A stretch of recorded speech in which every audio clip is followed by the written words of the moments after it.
Hello, and welcome back to Archaeological Fallacies, episode 3. This is the third and final episode in the build up to Archaeosoup's 14th anniversary on the 11th of March. And I've kept this third episode to the last because it veers closest to genuine personal hurt for me, actually.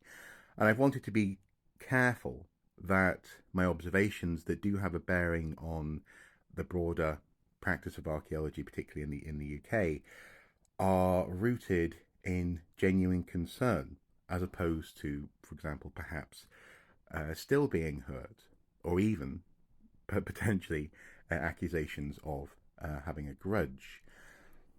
Because as with uh, as with the beginning of the previous episode, where I outlined that I'm not angry, I'm disappointed. In this instance, I'm probably the most disappointed and the most professionally uncomfortable, if not hurt, to this day. And it all really stems from our sector's ability to take positions on matters uh, of import and ethics and, in this instance, international conflict in a way that doesn't vie for the purest, best, most irreproachably perfect expression of concern, and rather has a human face, has a human heart, and is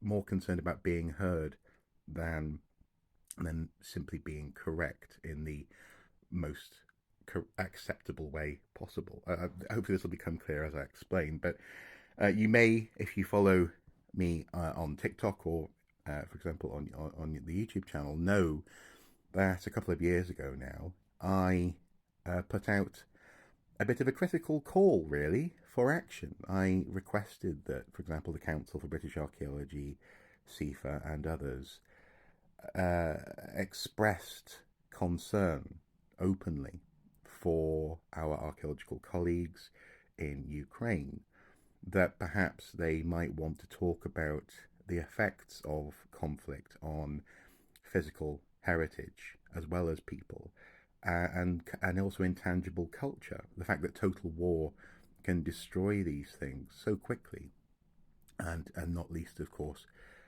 uh, part of that process involves the loss of human life, and uh, there was tremendous pushback from people who I actually consider to be personal friends, academic and personal friends, if not colleagues, because of uh, because of the fact that archaeologists had been awful at doing this previously.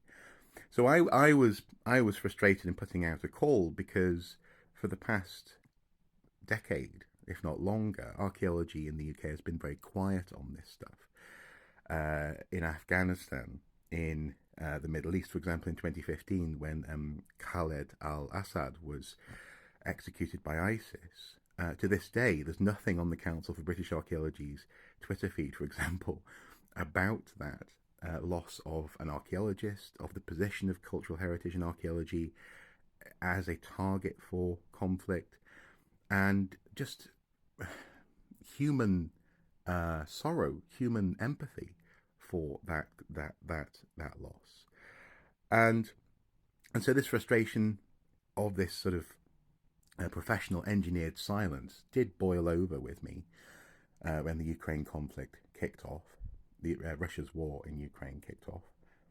and one person in particular took it upon themselves to write a tirade. That's the only way I can really explain it on their blog. I won't say who it was. If you really want to, you can probably research it. They didn't make any effort to hide their criticism, expressing concern that me and my colleague Andy might be suddenly concerned about this conflict because it involved white Europeans as opposed to people from other parts of the world. Whereas if you look back through, for example, my Twitter feed, as was, I've always been concerned about conflict, no matter where it was and who it was affecting.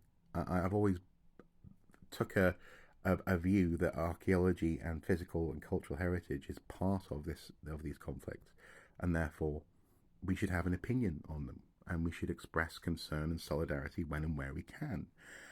Um, this person went on to also suggest that the support for um, uh, the only way that our government was expressing help for Ukrainian refugees in a homes for Ukrainian for Ukraine policy was akin to a trafficker's charter, and would see an influx of cheap and essentially unwanted labour in the archaeological sector in the UK.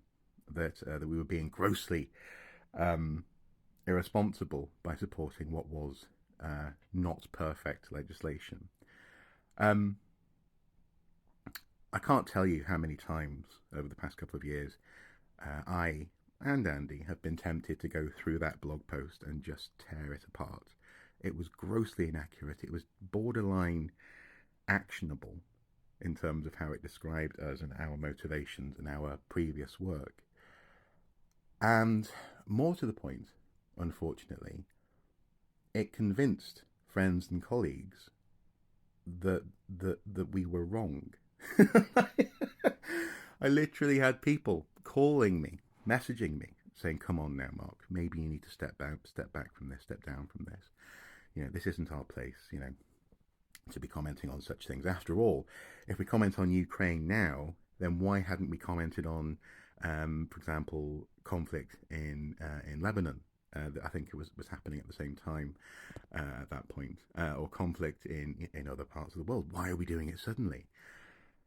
And that was kind of my point. Yeah, why is this suddenly something that we're talking about, or rather, more to the point, why is it that we had come to the conclusion that silence was the most ethically sound position? Just because you haven't done something before doesn't mean you can't start doing it. Uh, and it's not as though it's not as though these people hadn't already had opinions on this previous conflict and felt very emotionally and ethically um, concerned. They just somehow felt as as though they didn't want to put their head above the parapet, because other archaeologists, other colleagues might think that they were pointing this out for the wrong reasons, or for politically, racially, economically loaded reasons. And that's a shame.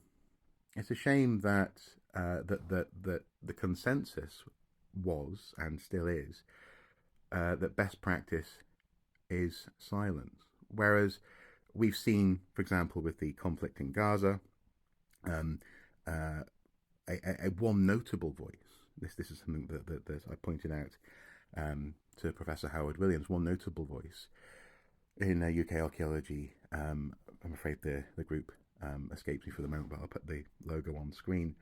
Um, whose interests are in North African and Middle Eastern archaeology, had expressed precisely all I was calling for, and that was common human concern and an acknowledgement that physical and intangible cultural heritage is always at risk in war zones.